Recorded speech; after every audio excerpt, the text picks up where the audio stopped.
Hello friends, welcome to my YouTube channel Pariksha यात्री।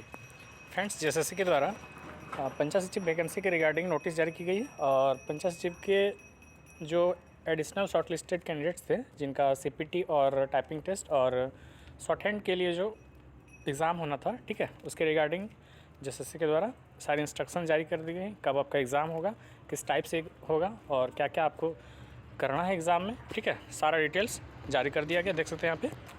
आइए हम लोग नोटिस को देखते हैं, ठीक है।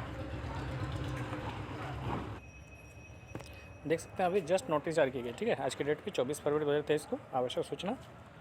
और आपका यहाँ पे सारी डिटेल्स देख सकते हैं। यहाँ पे क्या है, आयोग के विज्ञापन संख्या 1/2017 आपकी रेगुलर वैकेंसी और 2/2017 जो आपकी बैकलॉग वैकेंसी थी, ठीक है। रेगुलर बैकलॉग दोनों मिला के है। इंटरमीडिएट स्तर कंप्यूटर ज्ञान और कंप्यूटर में हिंदी टंकन अर्थाधारक पद हेतु संयुक्त प्रतियोगिता परीक्षा 2017, ठीक है। ये आपका पंचायत सचिव वैकेंसी का पूरा नाम था।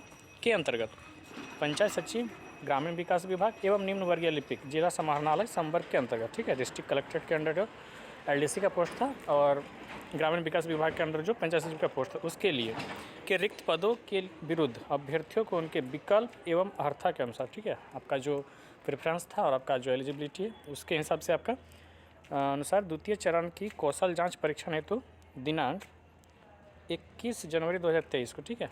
आप लोग को जैसे याद होगा 21 जनवरी को जब शॉर्ट लिस्टिंग किया गया था डिस्ट्रिक्ट एलोकेशन के लिए पंचायत सचिव के जो 2209 कैंडिडेट्स का, उनके साथ ही इनका भी लिस्ट आया था टाइपिंग टेस्ट के लिए, ठीक है। तो वही डेट दिया गया है 21 जनवरी 2023 को जो लिस्ट आया था शॉर्ट लिस्ट करके के माध्यम से अल्प सूचीबद्ध अभ्यर्थियों की सूची प्रकाशित की गई थी, ठीक है। और नीचे देख सकते हैं 2 नंबर पॉइंट में उक्त अभ्यर्थियों के द्वितीय चरण की कौशल जांच परीक्षण का आयोजन दिनांक 4 मार्च 2023, ठीक है। डेट ध्यान से देख लीजिएगा, 4 मार्च 2023 को रांची स्थित परीक्षा केंद्रों में आयोजित की जाएगी। आपका सेंटर रांची में रहेगा, ठीक है। परीक्षा हेतु प्रवेश पत्र डाउनलोड करने का लिंक आयोग की वेबसाइट पर दिनांक 25/2/2023 से उपलब्ध होगा, ठीक है। कल से आपका एडमिट कार्ड डाउनलोड करने का जो लिंक है जेएसएससी वेबसाइट पर डाल देगी, अवेलेबल हो जाएगा, ठीक है। आप वहाँ से अपना एडमिट कार्ड डाउनलोड कर सकते हैं और आपका एग्ज़ाम 4 मार्च को है 2023 को। आगे देख सकते हैं नोटिस में क्या है। देखिए, झारखंड कर्मचारी चयन आयोग के विज्ञापन संख्या माफ़ कीजिएगा 1/2017 नियमित रिक्ति एवं 2/2017 बैकलॉग रिक्ति के आलोक में, ठीक है। आपका ये पूरा वैकेंसी का नाम दिया हुआ, फिर से वही चीज़ है। ब्यूरोनिका में निम्नवर्गीय लिपिक एवं आशुलिपिक के पदों के लिए आयोजित कौशल परीक्षण के अधीन टंकन आशुलेखन जांच के मानक निम्नवत निर्धारित है, ठीक है। जो आपका जो भी स्टैंडर्ड एक तय किया गया है कि किस टाइप से आपका टाइपिंग होगा, किस टाइप से आपको वहाँ पे एग्ज़ाम में अपेयर होना है, किस तरह से क्या करना है, आपको सारा चीज़ डिटेल्स दे दी गई है, ठीक है। तो देख सकते हैं यहाँ पे देखिए, ब्यूरोनिका की कंडिका 6.1 में विभिन्न विभागों और कार्यालयों में निम्न वर्गीय लिपिक एलडीसी पोस्ट के लिए आपका हिंदी में, देखिए, हिंदी में 25 शब्द प्रति मिनट की गति से, 25 वर्ड पर मिनट था स्पीड की गति से 250, ठीक है, 250 शब्दों को 10 मिनट में कंप्यूटर पर टंकित करना होगा।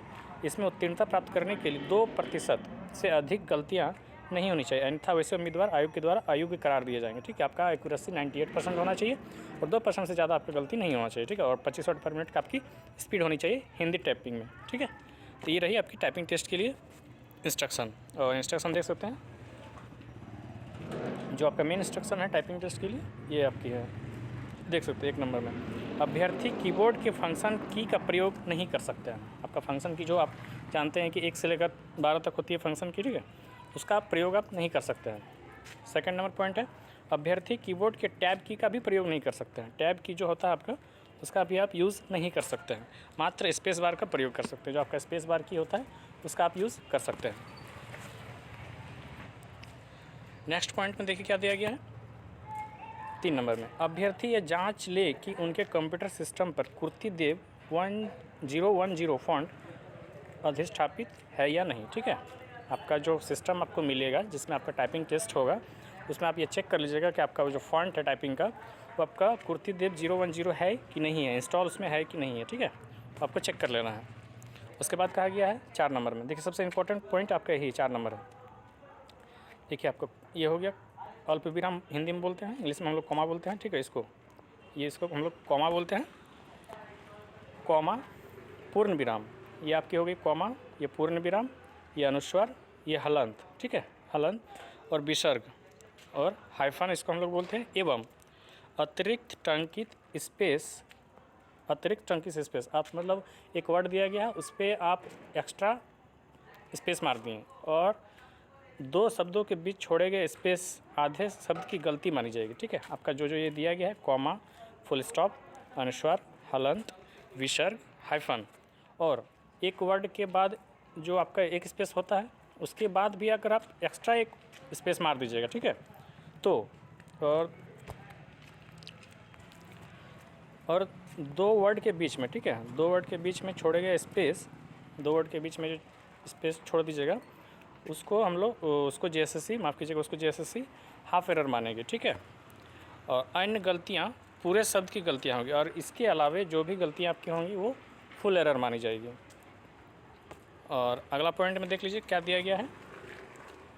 यदि दो शब्दों के समूह को छोड़ दिया जाता है तो ऐसी चूक एक गलती मानी जाएगी। ठीक है, दो शब्दों के समूह को, अगर दो वर्ड दिया जा रहा है उसके आप जो ग्रुप रहेगा उसको अगर आप टाइप नहीं कर पाइएगा, ठीक है, उसको आप टाइप नहीं कीजिएगा तो ऐसी गलती को एक फुल गलती मानी जाएगी। ठीक है, एक फुल एरर जैसे काउंट करेगी उसको। हालांकि छोड़े गए शब्दों की कुल संख्या टाइप किए गए शब्दों से घटा दी जाएगी। ठीक है, अगला पॉइंट में देखिए क्या कहा गया है। यदि दो शब्दों के समूह को दोहराया जाता है, आप रिपीटेशन कीजिएगा किसी वर्ड को, तो ऐसी पुनरावृत्ति के लिए एक गलती मानी जाएगी। फुल एरर, एक फुल एरर माना जाएगा।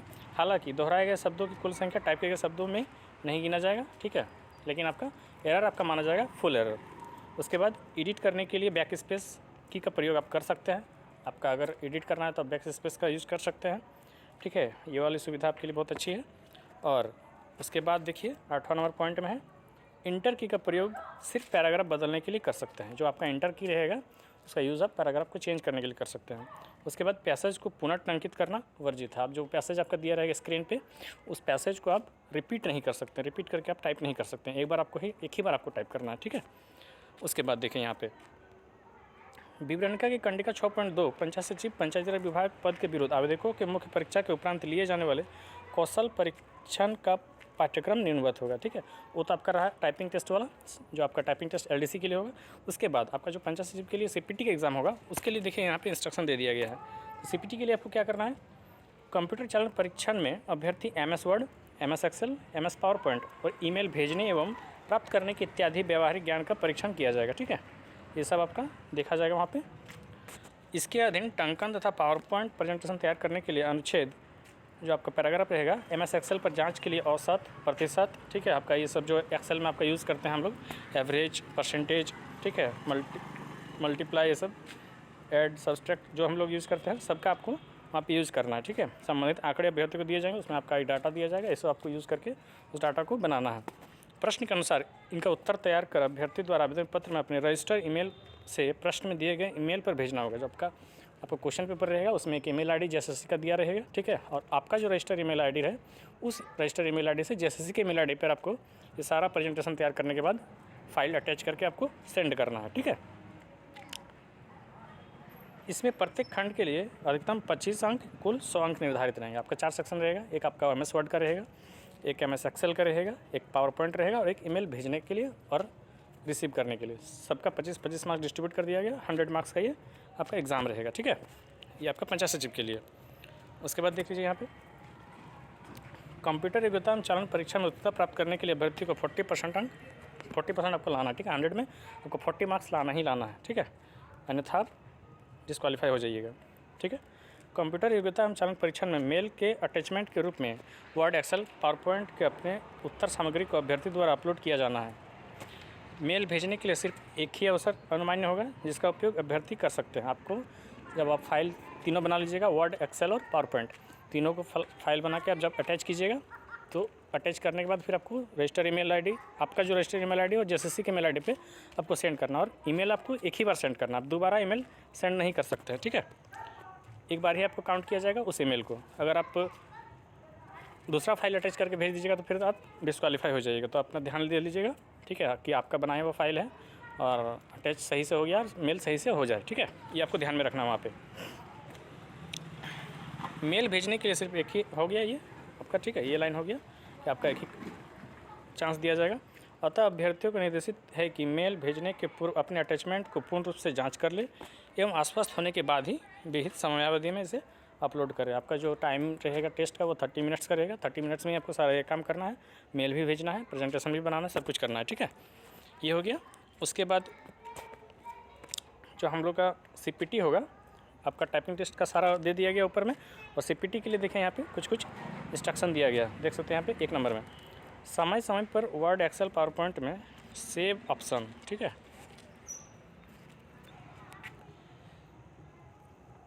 सेव ऑप्शन, ठीक है। आपका save button, save icon, Ctrl+S का उपयोग करें, ठीक है। आप जो बनाते रहिएगा CPT में, जो MS वर्ड में, उसमें आप Ctrl+S का यूज़ हमेशा करते रहिएगा। आपका जो डाटा बनेगा आपका उस हमेशा सेव होता चला जाएगा, ठीक है। का उपयोग करना है। मूल्यांकन के लिए सभी दस्तावेज word, excel, PowerPoint server पर स्वतः सेव हो जाएंगे। परीक्षा के दौरान वर्ड, एक्सेल, पावर पॉइंट से स्विच कर सकते हैं, ठीक है। अगर आप वर्ड बना रहे हैं, वर्ड से आप फिर तुरंत एक्सेल में जा सकते हैं, एक्सेल से आप पावर पॉइंट में भी जा सकते हैं, तो आप स्विच कर सकते हैं। उसके बाद देखिए सेकंड पॉइंट में कहा गया कि परीक्षा के दौरान सभी दस्तावेज वर्ड, एक्सेल, पावर पॉइंट को एडिट किया जा सकता है। तीसरा पॉइंट है मेल के विषय में अभ्यर्थी को अपना CBT का लॉगिन ID प्रविष्ट करना है, ठीक है।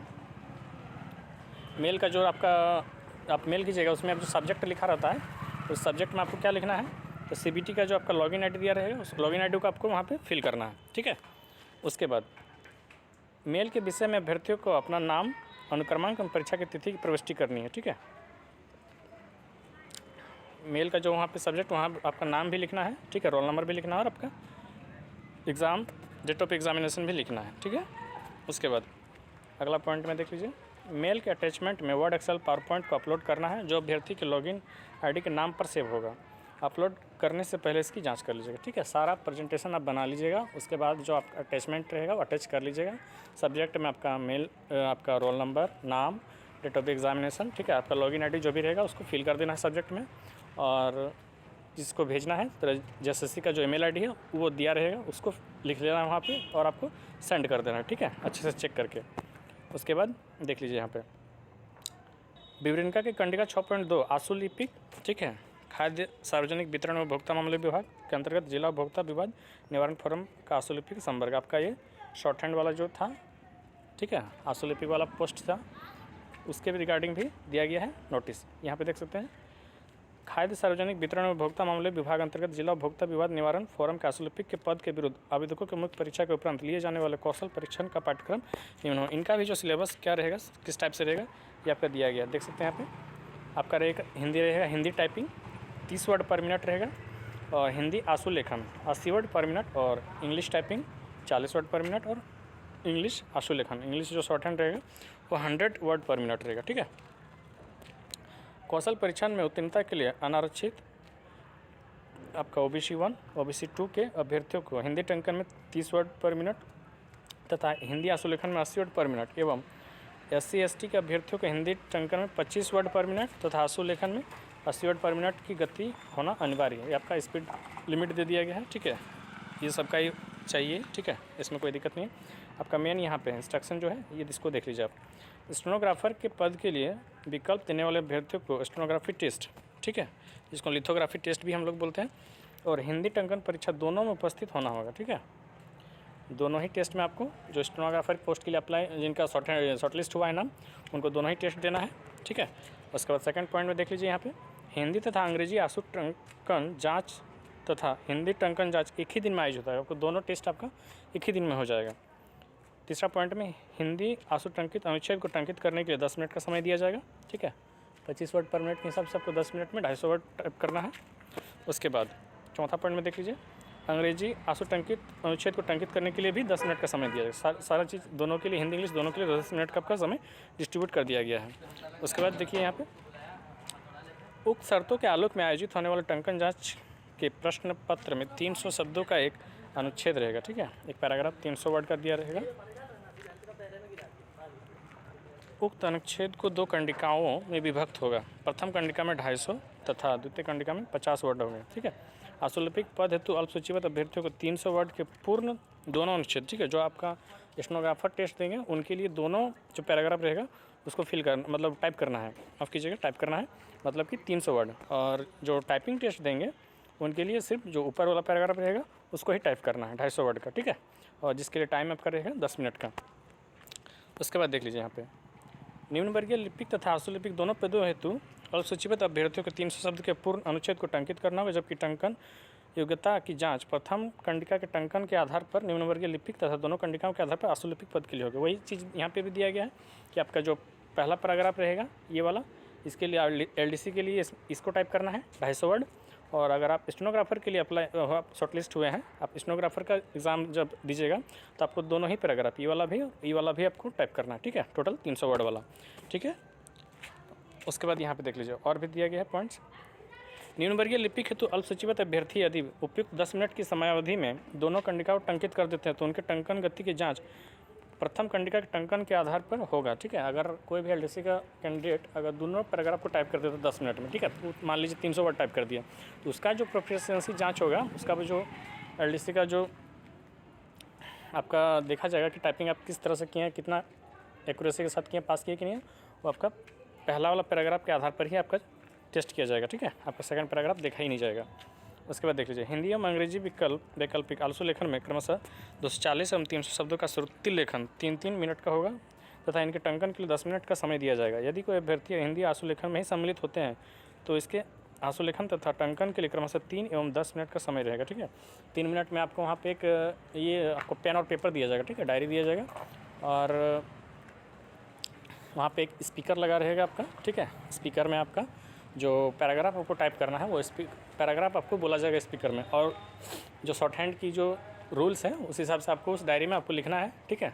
फिर वापस से आपको 10 मिनट में जो आप लिखे हैं शॉर्ट हैंड के रूल्स के हिसाब से उसको आपको सिस्टम में टाइप करना है।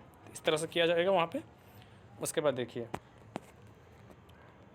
उपयुक्त परीक्षा में भाग लेने वाले अभ्यर्थियों को निम्न सलाह दी जाती है। क्या क्या आप इंस्ट्रक्शन दिया गया है, देख लीजिएगा अच्छे से इसको। अभ्यर्थी अपने निर्धारित परीक्षा केंद्र पर प्रवेश पत्र में अंकित तिथि एवं समय में निश्चित रूप से पहुंच जाएं, जहां उनकी सम्यक जांच के उपरांत लिखित परीक्षा के समय दर्ज बायोमेट्रिक डाटा से मिलान किया जाएगा, ठीक है। आपका बायोमेट्रिक टेस्ट किया जाएगा, उसके हिसाब से आपको वहाँ पे बैठने दिया जाएगा एग्ज़ाम में, ठीक है। सेकंड पॉइंट देख लीजिए यहाँ पे, अभ्यर्थी मतदाता पहचान पत्र, आधार कार्ड,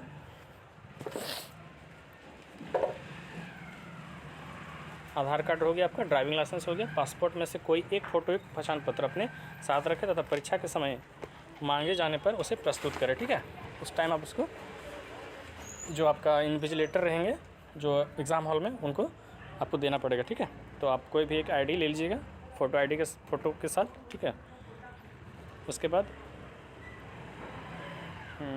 और आगे देख सकते हैं यहाँ पे, यदि पहचान पत्र एवं प्रवेश पत्र में नाम इत्यादि में कोई भिन्नता होगी तो संबंधित अभ्यर्थी को परीक्षा में प्रवेश नहीं दिया जाएगा। अगर आपका नाम एडमिट कार्ड में नाम और आपका ID में नाम अगर मिसमैच हो जाएगा तो आपको एग्ज़ाम में अपीयर नहीं होने दिया जाएगा, एवं इसके लिए संबंधित अभ्यर्थी ही उत्तरदायी होंगे, कैंडिडेट्स ही इसके लिए रिस्पॉन्सिबल होंगे, ठीक है। उसके बाद अगला पॉइंट में देख लीजिए, आपका ये इंस्ट्रक्शन दिया गया, कैलकुलेटर, पेजर, मोबाइल फ़ोन इत्यादि आपकी कुछ भी आप एग्ज़ाम हॉल में नहीं ले जा सकते हैं, ठीक है। उसके बाद यहाँ पे देख लीजिए, कौशल जांच परीक्षण हेतु अल्पसूचिबद्ध दृष्टि निषक्त दिव्यांग अभ्यर्थियों को सूचित किया जाता है कि उन्हें कौशल जांच परीक्षा में स्क्राइब की व्यवस्था स्वयं करनी होगी, ठीक है। आपका जो स्क्राइब आप स्क्राइब का हेल्प लीजिएगा एग्ज़ाम में, उसका जो आपका है वो आपको खुद लेके जाना हो, JSSC प्रोवाइड आपको नहीं करेगी, ठीक है। जो अभ्यर्थी अपने साथ स्क्राइब नहीं लाएंगे उन्हें यह सुविधा नहीं मिलेगी और इसके लिए स्वयं उत्तरदायी होंगे। तो आप अपने स्क्राइब को अपने साथ लेके जाइएगा, ठीक है। अरेंजमेंट आपको खुद करना है। उसके बाद दृष्टि निषक्त अभ्यर्थियों के साथ उपस्थित स्क्राइब केवल अभ्यर्थी की सहायता करेंगे। स्क्राइब अभ्यर्थी के बदले कौशल परीक्षा में भाग नहीं ले सकते हैं। जो स्क्राइब आप साथ में लेके जाइएगा सिर्फ आपको हेल्प कर सकता है, आपके बदले वो ना टाइपिंग टेस्ट दे पाएगा ना बाकी कुछ भी आपका कर देगा वो सिस्टम में बैठ के, ठीक है। सिर्फ आपको बता सकता है, इंस्ट्रक्शन दे सकता है, हेल्प कर सकता है, ठीक है। उसके बाद निषक्त अभ्यर्थियों की सुविधा क्या क्या रहेगा, तो अंध, नेत्रहीन, कम दृष्टि, दोनों हाथ एवं बाह में चलन निषक्ता तथा सेरेब्रल पाल्सी से ग्रसित अभ्यर्थी जिनकी निषक्ता प्रतिशत 40% अथवा इससे अधिक हो, पढ़ने लिखने में असमर्थ हो, वैसे अभ्यर्थियों को श्रुति लेखक स्क्राइब की सुविधा दे है। निम्नलिखित शर्तों पर निषक्त अभ्यर्थी श्रुति लेखक स्क्राइब की सुविधा प्राप्त कर सकते हैं, ठीक है। फ्रेंड्स, वीडियो काफ़ी लंबी हो चुकी है और आप यहाँ पे जो आपका PDF रहेगा इसमें आप देख सकते हैं जो स्क्राइब का जो आपका सुविधा है उसमें आपको क्या क्या करना है। तो यहाँ पे सारी डिटेल्स आपकी दे दी गई है, ठीक है। इसको आप देख लीजिएगा, वीडियो काफ़ी लंबी हो जा रही है इसलिए आप इसको अभी स्किप कर रहा हूँ, ठीक है। जो आपकी मेन इंस्ट्रक्शन थी सारी आपको बता दी गई, ठीक है। और वीडियो अगर समझ में नहीं आए तो वीडियो को आप बैक फॉरवर्ड कर लीजिएगा और बैक कर लीजिएगा। अब फिर से आपको फॉरवर्ड करके आप देख सकते हैं, ठीक है, आपको समझ में आ जाएगी। और अगर कोई चीज़ में किसी चीज़ में किसी पॉइंट में आपको प्रॉब्लम हो रहा है तो आप कमेंट कर सकते हैं आपका, ठीक है, कमेंट का आपको रिप्लाई करके आपका प्रॉब्लम सॉल्व कर दिया जाएगा, ठीक है। और नीचे एक फॉर्म दिया गया देख सकते हैं, इंटरमीडिएट स्तर कंप्यूटर ज्ञान एवं कंप्यूटर में हिंदी टंकन अर्हता पदधारक हेतु संयुक्त प्रतियोगिता परीक्षा 2017, ठीक है। ये आपका एग्ज़ाम का हम लोग का नाम श्रुति लेखक स्क्राइब की विवरणी, ठीक है। जब आप स्क्राइब लेके जाइएगा तो ये आप इस फॉर्म को आपको फिल करना पड़ेगा, इसको आप निकाल लीजिएगा प्रिंट आउट, ठीक है। ये तो और ये रही जैसे कि सारी अपडेट्स, ठीक है फ्रेंड्स। वीडियो अगर अच्छी लगी तो वीडियो को लाइक कर दीजिएगा फ्रेंड्स। और कोई भी प्रॉब्लम अगर कोई भी कन्फ्यूजन अगर हो रहा है तो आप कमेंट कर सकते हैं, पूछ सकते हैं कमेंट करके, ठीक है। कमेंट बॉक्स में आपकी सारी प्रॉब्लम्स को सॉल्व किया जाएगा। वीडियो अगर अच्छी लगे तो वीडियो को शेयर कर दीजिएगा सारे दोस्तों में। और चैनल पर अगर पहली बार आए चैनल को सब्सक्राइब कर दीजिएगा। मिलते हैं फिर अगली वीडियो में, तो तक के लिए जय हिंद, धन्यवाद।